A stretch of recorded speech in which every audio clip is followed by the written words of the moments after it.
Just for you who are visiting this morning, Nicole and her husband Kelvin are missionaries in Kenya. They have the Rhema Center, which is a center for women who are pregnant and also go through the pregnancy, and then also post-pregnancy ministry to them. They have all sorts of medical facilities especially for women who, for many of them, that would be out of the question. For many of them, they have little or no access to medical services, and they help them. And just to read over the years, the number of women who have come to their clinic who have lost children for things like in our culture that would have been easily treated, and now to hear the stories of how their children that they're having now are born and thriving, and to see Kelvin and the young men as they work out and the ministries that you guys have is great. I'm looking forward to hearing what you guys have for us. So Nicole, if you would, please come and share with us.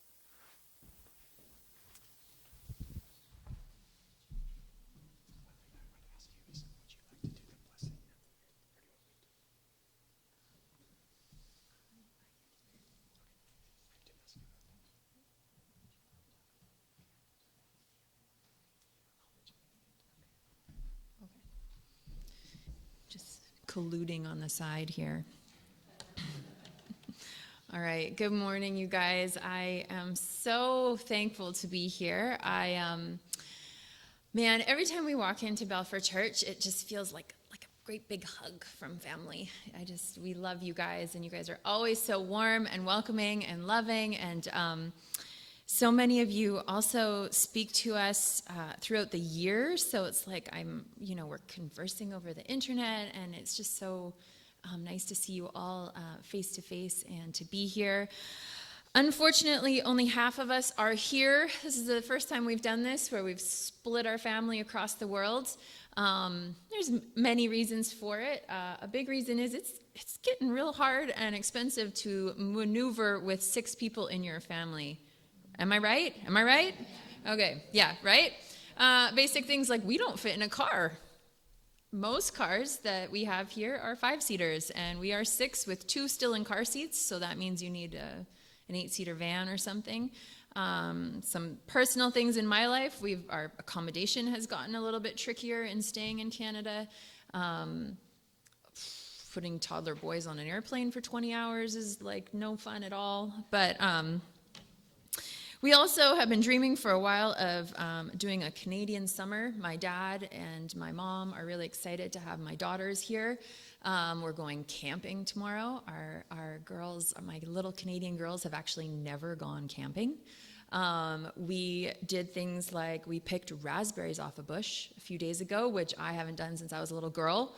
Just buy them in a box now, and so my girls were out there picking raspberries. They got introduced to something called an apricot the other day, which is also not in our repertoire. We are a mango, pineapple, guava type of people.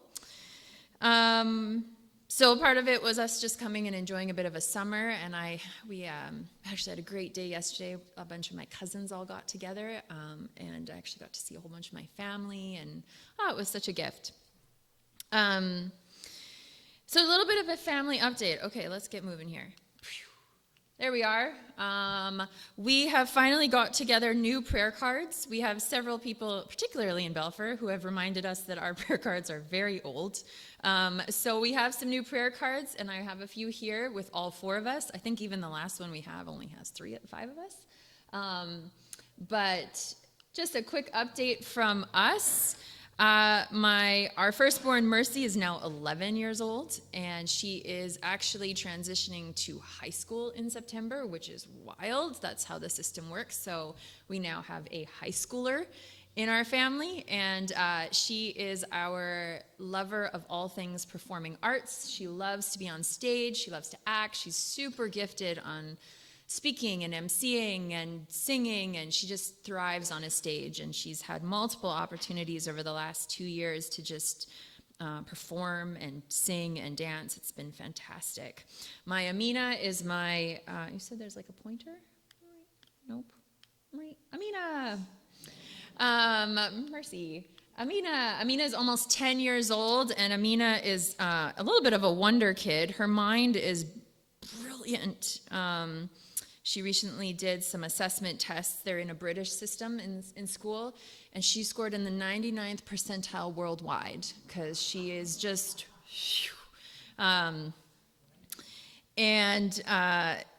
works against us because she's very clever. But she's also turning out to be a really incredible athlete and swimmer as well. She's a pretty well-rounded kid. Owen, this is our little Owen. Owen is 4.5 years old, and he is all things boy and all things rough and tumble and chaos and tornadoes. He has big emotions, and that swings from big affection and love to big frustration. He is very gifted athletically. His favorite thing on earth to do is grab a ball and go to the beach with his dad and kick a football or a soccer ball, what we say. Jack, our baby Jack is our darling. He's 3 years old, and he truly is everything darling. If you ever needed to be convinced to have a fourth kid, he is going to convince you because he is delightful and he is sweet. And he is always talking about the world that he knows and observing everything with joy. He also loves to dance and sing and be on stage, just like Mercy. We're so grateful they're doing well. And I know that they're just settled and they're thriving, which is not always the case for missionary children. Can be hard on a mission field for kids, but they are doing really well. Kelvin, again, he is thriving as well. He did have to hang back. There is also a few things. We're waiting on the registration for our clinic, and he has to be there to make sure that he's meeting some government people, so he couldn't get there. But yeah, he's still working out. He recently took up a coaching gig again for soccer, and with our church in Kenya. We're part of a really big church in Kenya, which we love. So he is still there and doing really well. So one of the biggest gifts that God has given our family, I think I want to hold this. Can I pull it out? One of the biggest gifts that God has given our family kind of in the last couple of years was he opened these doors for our kids to join this incredible school, okay? It is, if we ever have time to sit and have coffee, it is a pure miracle that our kids are in this school that is probably the best school in the city, one of the best in the country, and they are on a massive scholarship because it's a very expensive school. But he moved mountains for all of our kids to go to this school, and they're all thriving there, which again, huge gift. At this school, there is a swim club. We actually have a pool at the school. We have a full-time swim coach. And about 1.5 years ago, I got a phone call on a Friday morning, and the swim coach goes, "Hey, Mrs. Opiyo, we'd really like for Amina to, here's Amina, we'd really like her to swim in a swim competition tomorrow." And I said, okay, like we didn't know she was a swimmer. We didn't know she liked swimming. They have to do it in school, but okay. And I said, you know what, if Amina wants to do it, then I'm good. We'll support her. Okay. The next day we went, and Amina agreed to go, and we went to watch her swim. And it's totally new to me. I didn't grow up swimming. I know there's like the Castlegar Aquanauts or something, and Trail I don't know what it is. Nelson, whatever's. Neptunes, there we go. But I was not a swimmer. I was never in swim club. I didn't know anything about it. So we just said, okay, we show up. So first day, this was the day, she shows up in this nice, pretty little number here with all the flowers and all the frizzles. And then her hair is in braids, and so she can't fit under the caps like nicely, and she kind of looks a little bit, she's cute, but definitely not, swim club ready. And apparently she was put into backstroke, okay? Backstroke, okay? So we get in there and we watch her, and she's at the side of the thing, and they go, and she kicks off the wall and starts doing backstroke. Well, Kelvin and I are sitting on the side of the thing, and we're watching all the girls just kind of steadily go across the pool. And here's Amina, and she's zigzagging. Shoo, shoo, shoo. And she's hitting the wall, and then she's hitting the side, and then she's hitting the wall, and then she's hitting the side. And we're sitting there like, and then you become a swim mom. All of a sudden, it doesn't matter if your kid is the worst swimmer in the place. You are, go Amina! And of course, they can't hear you, but you're screaming, go Amina! And she's, poof, poof, she's hitting the wall. She actually disqualified because she went so slow. She didn't even get a time. She got nowhere. But, yeah. Funny enough, she didn't win any medals. She didn't even get close to winning anything that day. But it sparked something in her spirit. Something inside of her said, I really like this. I want to keep going.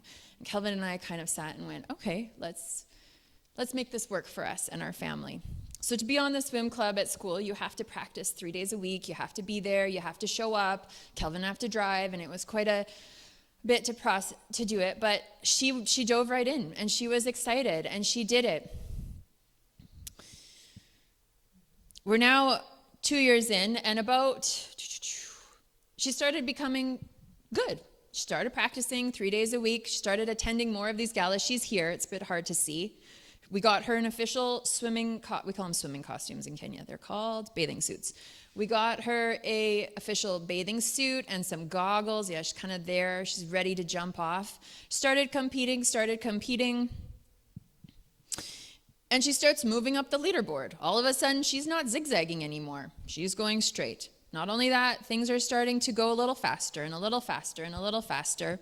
She starts to travel. Her school travels a lot to the capital city, and she's doing more and more competitions. And eventually, a whole entire year later, she comes back with a medal. She got bronze in backstroke. All right? Okay? Yeah. Sure enough, she keeps going and she keeps swimming. And just about a few months ago, I traveled with her, and now this is the national pool in Kenya. It's a big 50-meter Olympic-sized pool. And I went all the way to Nairobi, and I went with her. And she walked out of there with second place in backstroke. Phew, here's her medal, right? Year and a half later, here's her medal, and we're still counting, and we're still kind of growing. There's a really competitive swim competition in Mombasa that brings together some of the best swimmers. And we have a lot of really good swimmers because it's hot, and we get a lot of even Olympic swimmers come out of Mombasa because we swim a lot.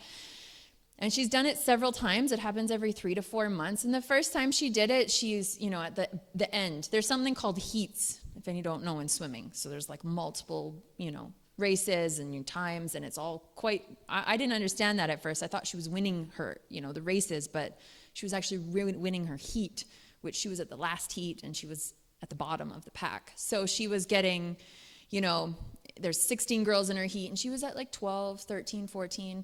6 months later, she's moving up to 8th, 9th. 6 months later, she's right at 4th, 5th, and sure enough, just 2 months ago, she comes in third place in butterfly. So a whole month, a year and a half later, she's now getting medals in butterfly. Okay. Where am I going with this, right? We're really excited to see where she goes. She's really loving it, and we're really invested, and we're very fortunate to be in where we are. Next year, she might even, if she keeps her levels up, she's invited to go to London. They have a massive world competition in the big Olympic pool in London, and we'll see if we can swing that next year. But a few weeks ago, she's moved herself to the top of the school. So this was 2 weeks ago, a week and a half ago, and she's now the top athlete in primary. She's the top female athlete in primary, and she got honored at the end of the school year with that. But a few weeks ago, during a school holiday, I went out to watch her. We went out. Her school is about 25 minutes from our house, and it was a holiday, but there was extra swim practice, so I said, I'm going to go and watch her and read a book for an hour and a half. And I sat at the side of the pool with my book, and I did. I watched her, and I'm going to tell you, all she did was go back and forth and back and forth. and back and forth for a whole hour and a half. And every single time she tried something different. She wouldn't do, front stroke. She would maybe do one arm. She would do lengths doing one arm, okay? Over and over. Then she would maybe do kicking. She'd get out a kickboard and she'd do kicking back and forth and back and forth. But man, the diligence and the obedience and the practice and the work that she has put in, her faithfulness in practicing and putting the work is now starting to bear the fruit. She is starting to see the medals. She is starting to get higher and higher and grow and grow and grow. And when I thought about that, this is just, this is where our ministry is right now. As we look at our faithfulness in showing up daily. Now, Kelvin and I'm very, very quick to tell you that it's not Kelvin and I who do all this work. We have an incredible team on the ground of Kenyans, of staff who love the Lord, love people, and are really good at what they do. But what we've seen now is we've now had this center and we've had this NGO for 4 years now, and we are seeing that the faithfulness of showing up day in and day out, being obedient to what he has asked us to do, putting in the work. Some of what we do is quite repetitive. We're literally doing one stroke at a time every day, right? We are cooking the same food every day. We're serving chai to people every single day. We're watching young men come and show up every single day, working their muscles. But now what we are able to see is that this showing up and this faithfulness of what we are doing is starting to bear fruit.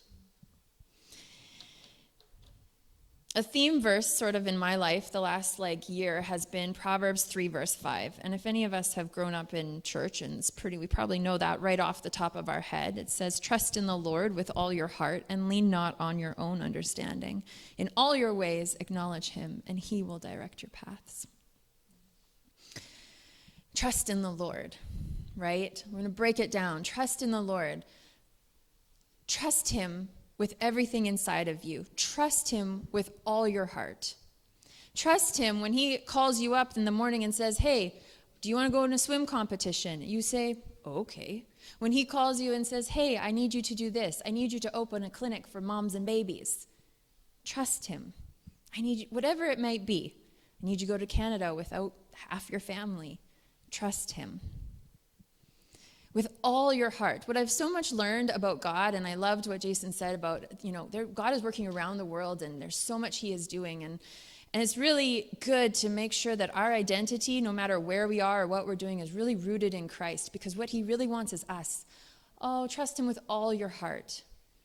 Give him your entire heart, right? Can we give him all that's fully in our hearts? The anxieties, the worries, the desires, the dreams. What is in your heart? Give it to him. He wants it. My heart was so huge for my kids. I know that, I think even Tracy might have known when we stopped homeschooling and we went, my heart was for my kids to go to school. And God opened that, and I gave that to him. And lean not on your own understanding. We had no idea what we were doing that day. We said, sure, Amina can go to this swim competition. We didn't know what we were doing. We still don't really know what we're doing sometimes. We don't know what we did when we signed the lease of our center. We didn't understand all that he was going to do, but we trusted in him with our entire hearts. Yeah, we still don't understand swimming. I'm still learning all of the stuff, but we're learning. In all our ways, acknowledge him. So that verse, there's actually, if you go into the Hebrew word, that verse uses a word called, in Hebrew, named yada. The Hebrew word is yada. And I did a bit of a study on it this year. And the word yada doesn't mean to just acknowledge him. It means to know God deeply. Okay? And it's used over 300 times in the Old Testament. It even is used in the same way. It's used in the context of a husband knowing his wife. If you've ever read that in the Bible where it says Abraham knew Sarah. We all know what knowing is, right? It's that same word that is used in this verse. It means to know God intimately, to know him deeply. It's not an I acknowledge him over here. It is to walk with him, to know him deeply, right? And in all your ways, he will direct your steps or your path. And what I've learned so much is that it doesn't say in all your ways he'll get you to the very end point of where you want to go.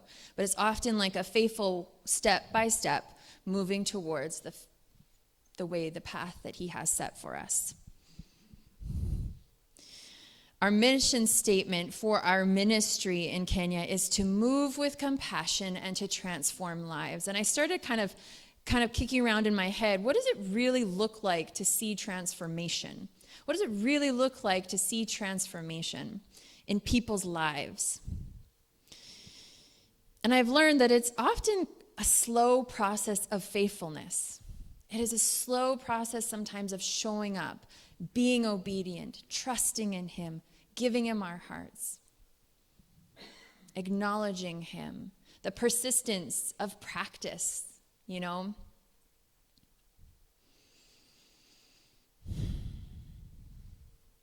Doesn't often occur overnight. And even as Christians, we're continually being transformed into the image of Christ. We are not there yet. None of us are there yet. But we are continually being transformed into the image of Christ. And this is what we're starting to see in our community, is how the faithfulness and the slowness and the being obedient and being diligent is starting to actually transform our community. I can give you numbers. Okay, we've started, I've never been a big numbers person of collecting, we've got this many live souls being saved, or we have all this and this, but as we are growing and our finances are bigger and we have grants and accountability, we are starting to track things. And I can tell you that we have seen a 17% drop in infant mortality rates. So that means that we are seeing 17% less babies die before they reach 1 year old. Okay, we have a 20% infant mortality rate in our community, meaning 1 out of every 5 babies die before they reach 1 year old. And we've dropped that to 2%. We have seen 0 maternal mortality, okay? That means we have seen no moms die in childbirth. Now, I know you guys are all probably in the West, that seems pretty normal. It is normal. We shouldn't see moms and babies die. But actually in Kenya, the maternal mortality rate is actually increasing. As a whole, we are seeing more and more babies, more and more mothers die in childbirth. But in our program, we've had 0. We've had over 350 women roll through our program in the last 2.5 years. We have seen no HIV transmission. What does that mean? That means that we have seen no moms with HIV give the HIV to their babies through birth, through breastfeeding, because they are managing it well. There's the breastfeeding and the medicines and all of that is, they're doing it well, and we're walking them with their. We have multiple Bible studies every week. We've got a youth Bible study. We have a mom's Bible study. We have this program at our center where the moms roll through it and they graduate. But a lot of them sit there and go, we don't want to leave. So we've started a Bible study on Fridays. And we say, if you really don't want to leave us, then show up on a Bible study. That's what we can offer you. And it is growing. And I was there 2 weeks ago. I was the preacher of the day. I actually don't run the Bible study. I have a brilliant program coordinator. Her name is Consolata, and she's the one who started it, and she's the one who leads it, and she does so well.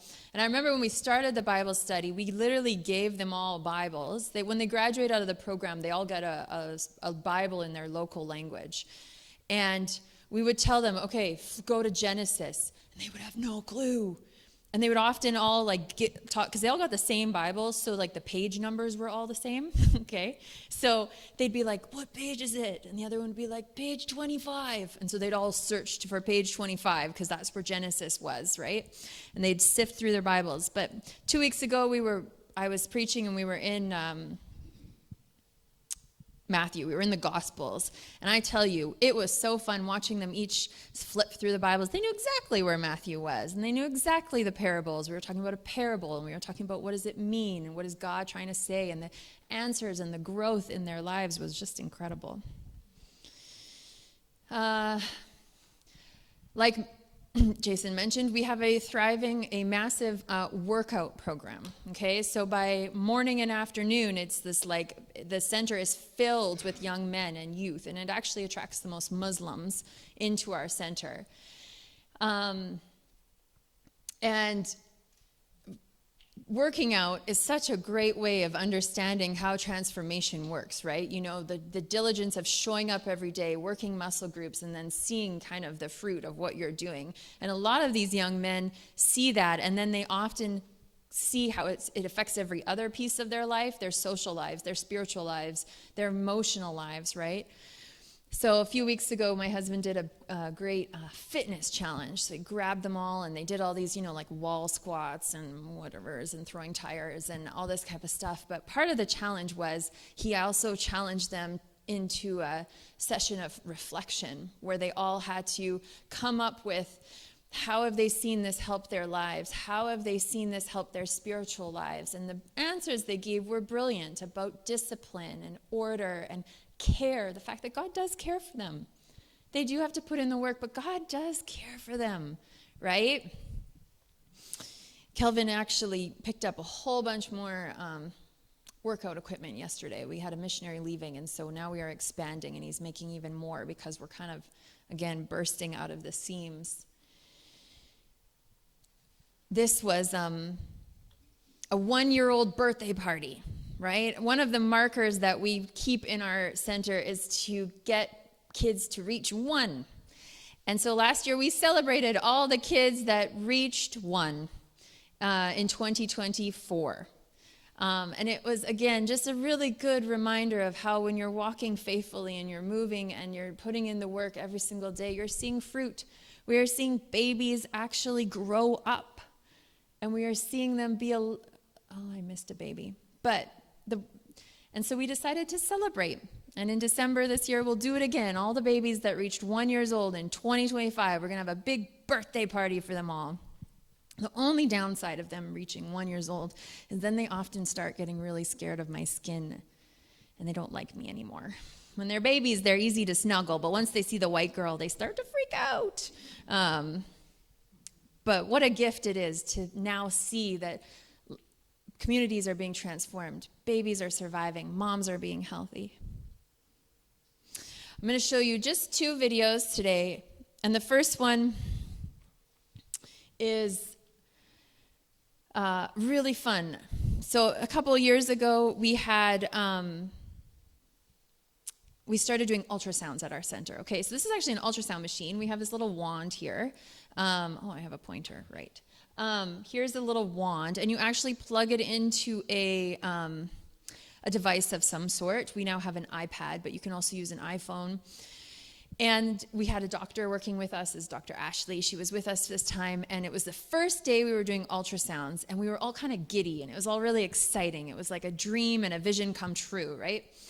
And this woman walked in because at the clinic she was seeing, the ladies felt something was wrong, and they put in their clinic book, danger sign, like in big letters. It was written, danger sign, get an ultrasound. And ultrasounds are not free. Ultrasounds are not covered by the insurance. Not much is covered by any kind of insurance in Kenya. But so this mom is walking around with anxiety, like, there's a danger sign, but I can't afford to figure it out. So anyways, she was like 20 years old at the time. And so we get into the ultrasound room, we start going, and I'm there. I don't do anything, guys. I don't do it. I'm not that. I'm just peeking over because it's fun, right? And Dr. McCurry looks at me and goes, I think there's 2 in there. And I was like, oh. And so she goes, just wait. And so she keeps looking because she didn't want to say anything. And sure enough, if you look closely, you see 2 heads. That's a head, and that's a head. And sure enough, the danger sign was that there are 2 babies, and they were perfect. They're perfect position, perfect growth, everything. Oops, wrong way. Those 2 babies are Braden and Hayden. Okay, we like the rhyming names. And mom is Muthoni. And this was in December where we were celebrating their first birthday, but they're actually probably closer to 2 now. And I think we actually have a video of Muthoni. Oh, wrong way. Of Faith or Muthoni. Rick, you can start that one. Kwa majina naitwa Faith Mdoni. Mimi ni single mom. Nilijua Rhema kupitia watu wa mtaani. Sikuwa najua. Kwa Rhema nilijifunza kuhusu kujikubali nikiwa na mimba. Pia nilijifundisha kuhusu Biblia, sikuwa najua. Nilijifundisha kujiamini kuwa naweza. Mbali na mimi peke yangu kusaidika na Rhema, ni wengi sana wamesaidika. Juu mimi nilipopata mafunzo, niliona sitaona marafiki na ndugu, hata majirani wenye ni young ages ama wenye wana mimba zenye ziko na shida wateseke. Ni heri niambie mtu aende ajiunge na Rhema. Kama especially mimi niliza na shida, niliza miezi 7, nilikaa huko Makadara Ward Nursery. Rhema haikuchoka kuja kunitembelea, ilinisaidia, ilinipatia maziwa. Bado pia nilipojifungua pia iliniletea mattress, kulikuwa na mvua kubwa yenye watoto wangeweza kulala. Kanisaidia na mattress na kitanda. So naambia wasichoke kutusaidia. Mungu atabariki. I think some of you on camera.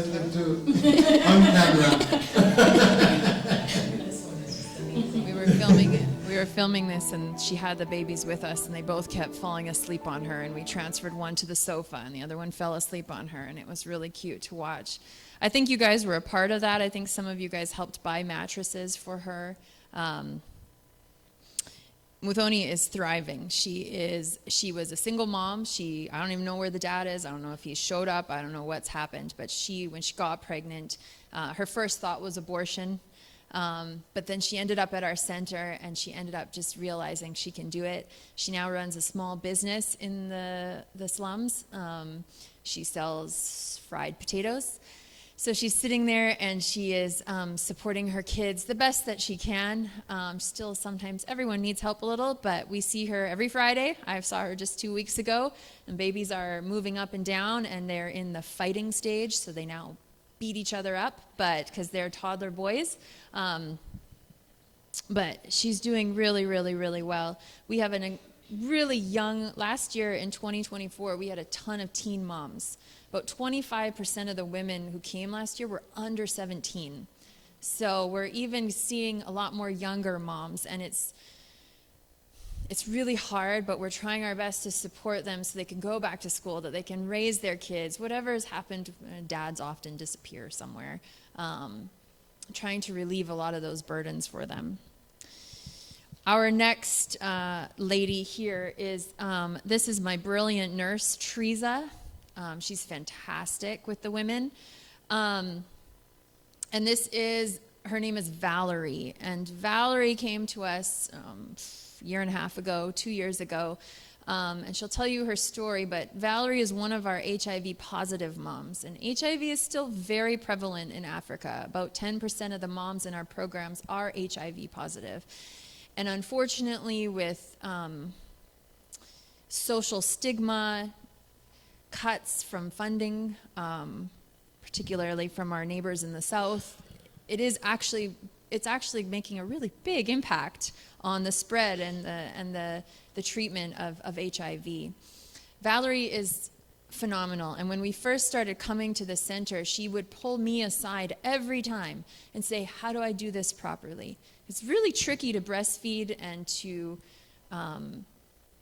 give birth with a baby with HIV without transmitting it to and especially in our context. In Canada, it's different. In Canada, we would just put our kids on formula. We don't have that option here. It's dangerous, it's expensive. So it's very, very tricky to put your babies on medicines, for you to be on medicines and to breastfeed. And every single session when she was pregnant, she would come to me or Teresa and be like, how do I do this? Okay, what is this? How do I do this? I don't want my baby to get it. I think there's another video of her here. Oopsie, okay. Sorry, go.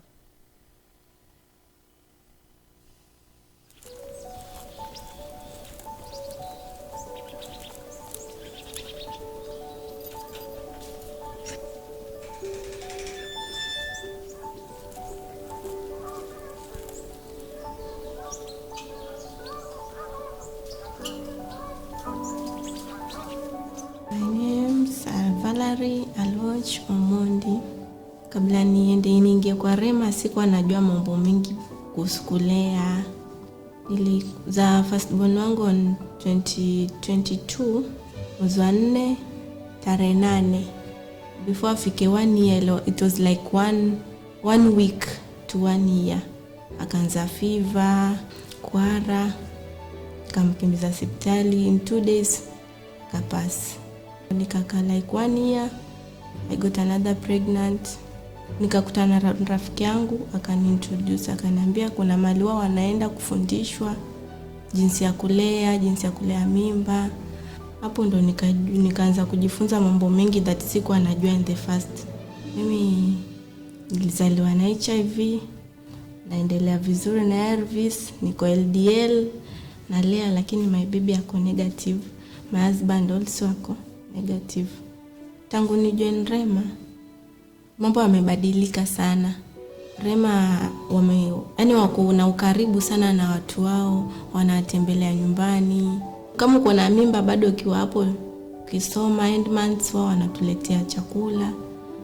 Kama wamama wengine hatunaga uwezo labda ya kuseti ile chakula yenye inatosha. Mimi naweza sema Rhema inahitajika, ingekuwa yani kila mahali, ingekuwa yani wamama wote wanapata elimu kama hii sasa.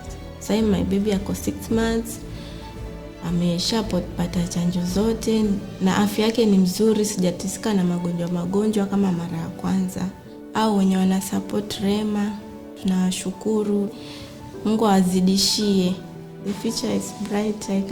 I can tell with my baby and I myself. Yeah.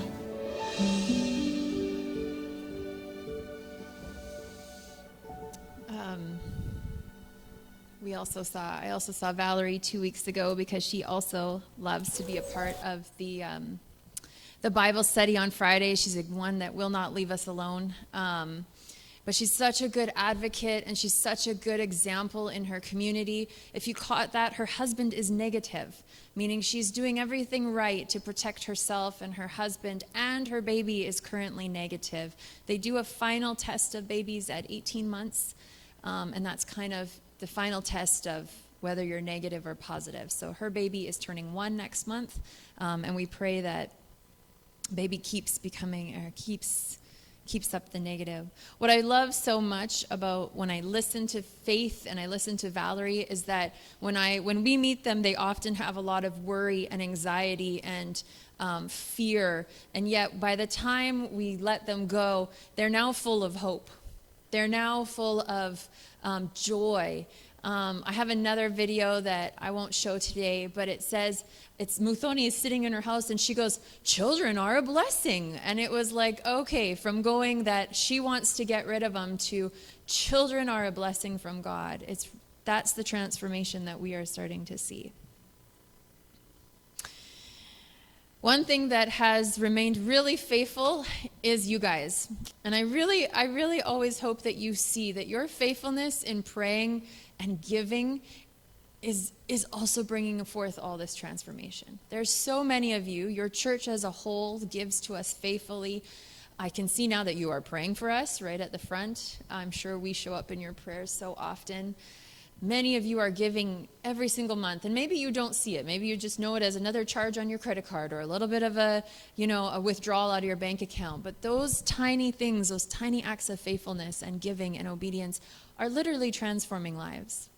And it's sometimes hard to see on an everyday basis, but when you start to look above and you start to see it, it's really, really incredible. We are hoping to keep moving. We're keep growing. And like I said, God has made it very clear that we are to open a full medical clinic. We don't provide a lot of medical care. I know it looks like we do. We don't. Our support is education. We give out a ton of food, tons of food, because women are not eating at all. We do other supports like beds and other things like that, but we are in the process of registering a medical clinic. And I love this photo. You probably can't, maybe you can't see. This says waiting bay. Whoops. Oh no, I did that wrong. Okay. And I love it because my husband is he's waiting in the waiting bay for our registration. we do devotions here. So he's reading our Bibles and he's waiting in the waiting bay. We are in the process of waiting for registration. The government of Kenya is challenging, to say the least. And in order to actually get the registrations and the inspections and everything for us to actually open a full maternal and child health clinic is really complicated. And so if you're praying, that's something we'd really love prayer for. And to do it without compromise, because I could bribe them and they would be there in an instant and I'd have my registration like that. But we are trying to just honor God in every step that we are at. But we're in the waiting right now. And so Kelvin, that is a lot of what he's doing in Kenya right now, is he's waiting for public health people to show up, for the Ministry of Health to show up, and for us to get all that we need.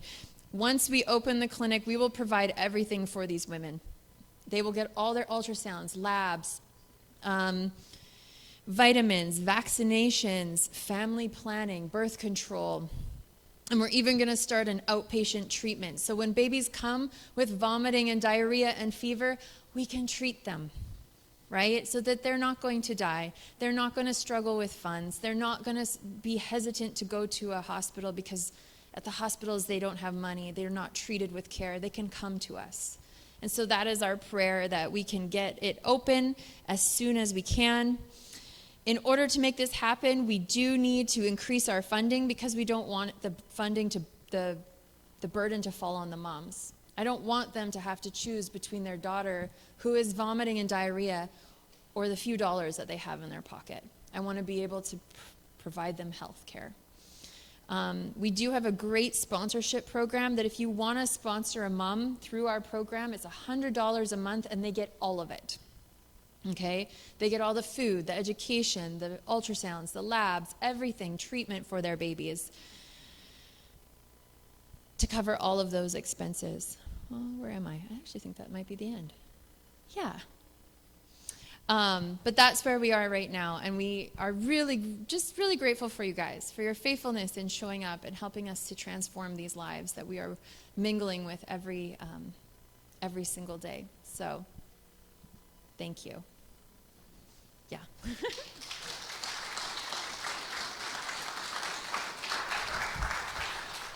Thanks, Nicole. That was so encouraging to hear those stories, to see those women. One thing that I wanted to know is Nicole and I have been talking about this just in the last few weeks about a mission trip to Kenya, possibly leading that. I want to invite you to begin praying about that. If you would like to go, talking with Nicole, she said there's a few options. There's the working with them at the clinic. There's also outlying villages to visit them if you're able to do that. So I want to ask you to begin praying. Begin praying as a church, if one, that we might be able to go, and then two, if God is calling you to go and to visit the Opiyos in Kenya, to meet some of these women, to care for some of these kids, and to go into some of the villages to serve. We love visitors. Please come visit us. And if you're here visiting today and you're like, I'd still like to go, let me know. Like we can meet in an airport and we can all travel together. So just to encourage you with that.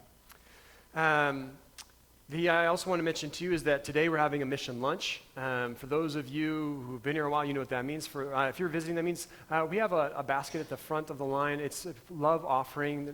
Sorry, there won't be any receipts for that. But if you want to give to support Nicole, even for this trip here or for the ministry at home, there's a basket there to receive funds for that. You can also, they have new prayer cards so that you can gather information there if you want to give electronically, or even begin sponsoring one of the women of the clinic. So that's the information. They'll have that for you there. I also want to invite you, if you came this morning and you didn't know there was a mission lunch and you're thinking, well, I probably shouldn't stay. No, please do. Even if you don't have food, or if you didn't bring food with